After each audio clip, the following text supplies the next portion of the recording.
नवरा बायकोने एकमेकावर एवढं पण प्रेम करू नये हो. कोणत्या पण गोष्टीला थोडंसं लिमिट असतं. प्रेमाला पण लिमिट पाहिजे ना.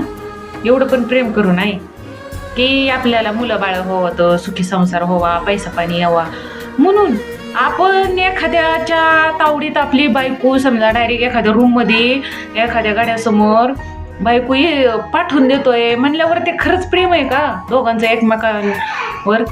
आणि ती पण बाई समजा तिच्यासोबत जे झालंय ते नवऱ्याला सांगतच नाही, मग ते तिचं बी खरं याच्यावर प्रेम आहे का आणि हिचं पण त्याच्यावर प्रेम आहे का?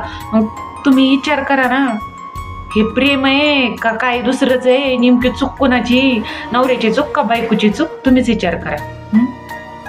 कोणत्या पण गोष्टीला लिमिट असावं माहिती आहे का? आणि कोणी प्रेम वगैरे काही असलंय ना, जर खरं जर करीत असलं नाही एकमेकांवर, हे असले धंदे केलेच नसते.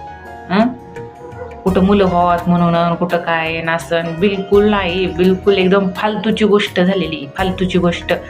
आणि त्याला सपोर्ट करणारे ह्यांचे नवरे आहेत, नवरे संसार सुखाचा व्हावा म्हणून.